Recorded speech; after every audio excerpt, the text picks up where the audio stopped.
ছেপ্টেম্বৰলৈকে চোৱা জাতি এখন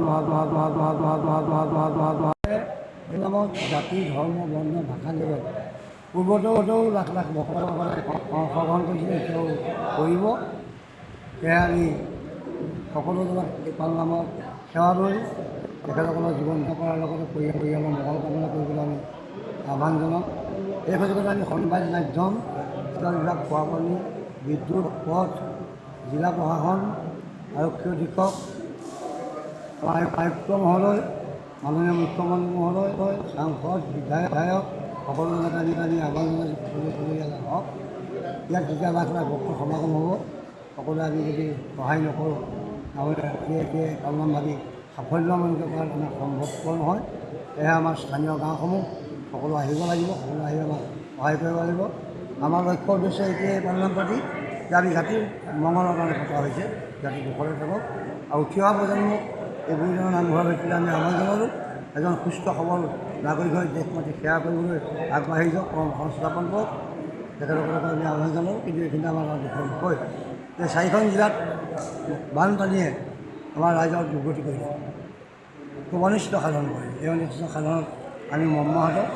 সেয়া আমি জিজ্ঞাসা বন্ধন কৰোঁ, যিমান পাৰোঁ তেখেতসকলৰ ওচৰলৈ গৈ খাই মাত কৰা ক্ষুদ্ৰতম আমি সাহায্য দিয়াৰ ব্যৱস্থা চেষ্টা কৰিছিলোঁ, কিন্তু সেয়া যথেষ্ট নহয়। ইয়াত অসম তথা ভাৰতবৰ্ষৰ ৰাইজে সহায় কৰিলে তেখেতসকলৰ পুনৰ ঠন ধৰি উঠিব। সেয়া তেখেতসকলৰ পুনৰ ঠন ধৰি উঠিবই। সেয়া আমি তেখেতসকলৰ দুৰ্গতি মোচনৰ কাৰণে আমি প্ৰভু অনন্ত চৰণত সেৱা লৈছোঁ। সোনকালে আগতকৈও ভাল ধৰণে তেখেতসকল ঠন ধৰি উঠক। আৰু যিসকল আমাৰ মাজে বা গৈ তেখেতসকলক আমি গোটেই আত্মাৰ সদৃশ কামনা কৰিছোঁ আৰু সুখ সন্তোষ পৰিয়ালক আমি সমবেদনা জ্ঞাপন কৰিছোঁ যে আমাৰ মাজৰ পৰা এজনে গুচি গ'লে আমি খুব দুখ পাওঁ, গতিকে আমাৰ গৃহহীন হৈছে। নিশ্চয় আমাৰ সকলোৱে সহায় কৰিব, অসম চৰকাৰে কৰিব, ৰাইজে কৰিব। যিমান কষ্ট হৈছে খুব সোনকালে তেখেতসকলৰ আৰোগ্য হ'ব, প্ৰভুৱে কৃপা মিলাব। সেয়া আমাৰ এই 4 বছৰীয়া পালনামলৈ অসম, ভাৰতৰ বাহিৰত থকা প্ৰদেশসকলকো এই পালনামলৈ আহ্বান জনাই ধন্যবাদ। কালি টাউনৰ সংখ্যাতে কালি ৰাতিৰ পৰা পালনাম আৰম্ভ হৈছে। আজি 1 ভাদ আজিৰ পৰা আমাৰ 4 পালনাম আৰম্ভ হ'ব। আমাৰ অসমৰ বিভিন্ন মানুহ আমাৰ পৰা আমাৰ অহা আমি দেখিছোঁ। আমি আশা ৰাখিছোঁ আমাৰ অসমৰ তথা ভাৰতবৰ্ষৰ ভক্তসকলে আমাৰ এই 4 পালনামত অংশগ্ৰহণ কৰি আমাক উৎসাহ দিব। আৰু আমিও পৰিচালনা সমিতিৰ ফালৰ পৰা অসম তথা ভাৰতবৰ্ষৰ বা বিশ্বত থকা প্ৰবাসীসকলক আমি মংগল কামনা কৰি আশীৰ্বাদ দিছোঁ, তেওঁ ভালেই থাকক। এইবাৰ আমাৰ যি উজনি অসমৰ 3খন জিলাত বানবিভীষিকাৰ সৃষ্টি হৈছিলে, তাৰ বাবে ভাৰতবৰ্ষ, অসম, বিশ্বৰ পৰা মুখ্যমন্ত্ৰী পুঁজিলৈ সাহায্য দিছে, আমি তেওঁলোকক ধন্যবাদ দিছোঁ।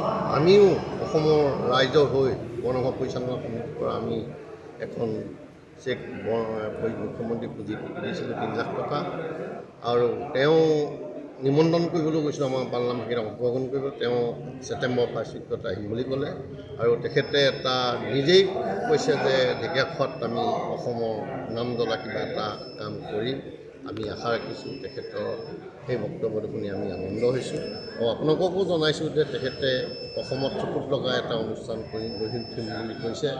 আৰু আমি তেওঁক নিমন্ত্ৰণ দিছোঁ, আহি তেওঁ আমাক উৎসাহ দিব। আৰু আমি এই চেগতে পৰিচালনা সমিতিয়ে অসমৰ সকলো ভাৰতবৰ্ষত থকা প্ৰবাসীসকলক আমি এই 4 পালনামত অংশগ্ৰহণ কৰি আমাক উৎসাহ দিব। আৰু আমি ভক্তসকলৰ অসুবিধা নহ'বৰ বাবে বিভিন্ন বিভাগৰ লগত আমি যোগাযোগ কৰিছোঁ। তেওঁলোকৰ যোগাযোগত কৰাৰ পিছত তেওঁলোকে আমাক বহুত সহায় হাত আগবঢ়াইছে। পাব্লিক হেল্থ, প্ৰশাসন, পুলিচ, মেডিকেল সকলো আহি আমাৰ ইয়াত কেম্প কৰি লৈছে। আৰু যিসকল ভক্তক যদি কিবা কাৰণত কিবা অসুবিধা আমাৰ ঢেকীয়াখোৱা তথা পৰিচালনা সমিতিয়ে সকলো ফালৰ পৰা তেওঁলোকক সহযোগ কৰিব। তেওঁলোকে কেতিয়াও নাভাবিব নালাগে যে আমাৰ ঢেকীয়াখোৱাত গ'লে কিবা বিপদ হ'ব বা বিপদত পৰিম। আজি হোৱা নাই আৰু ভৱিষ্যতলৈও ঢেকীয়াখোৱা বৰনামঘৰ সমিতি আৰু ঢেকীয়াখোৱা গাখীৰে সকলোকে সহায় সহযোগ কৰি যাব বুলি আমি আশা ৰাখিছোঁ।